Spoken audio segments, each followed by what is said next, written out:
I was born in Jamaica, and I left Jamaica at the age of 13 to come to England to live.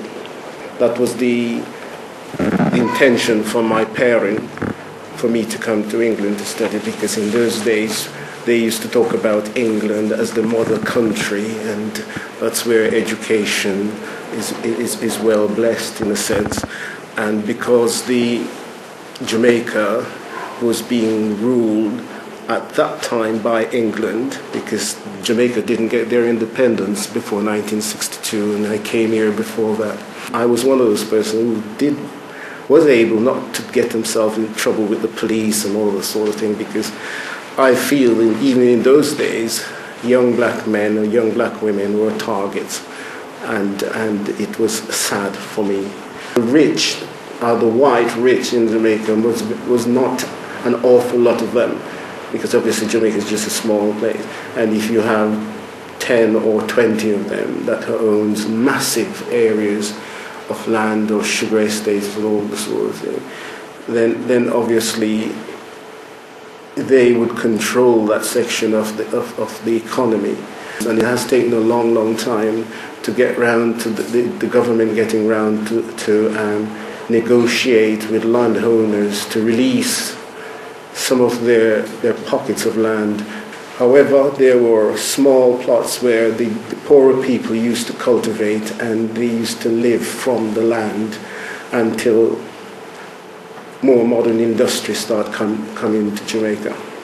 So really agriculture was the main part of living, the main thing to do. Don't matter how small it was and what your family was, the family used to live off the land. And of course I think they used to do extremely well living off the land without all the modern machinery and modern equipment that people have today. I could always remember people, especially the older people, talking about the 1944 hurricane that was devastated, that really flattens everything in Jamaica. And hurricanes for me, and thinking back now, hurricanes for me used to happen like every 20 years.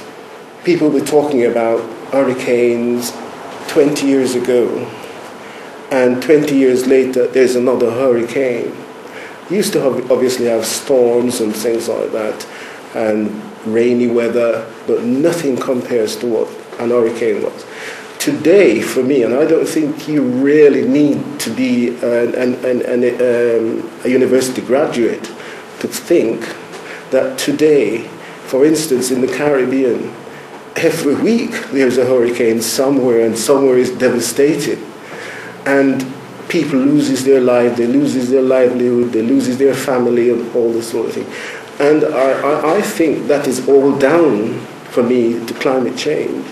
And it is a devastating thing, because look at what's happening in the rest of the world at the moment. And it seems to me as though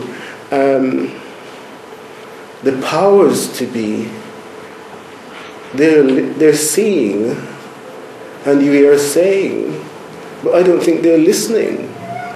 Nothing has been done about it, or very little has been done about it, and it's done in the interest of, I think, basically not human life, but finance.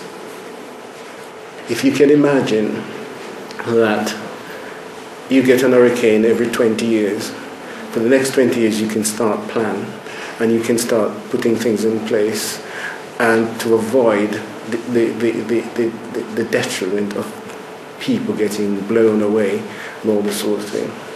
But if you're getting, it's very difficult if you're getting an hurricane now, every year, and not just one.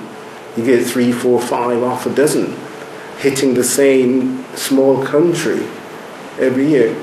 How are you going to plan for that? How are you going to make provision for that? The moment you put something up, it gets blown away.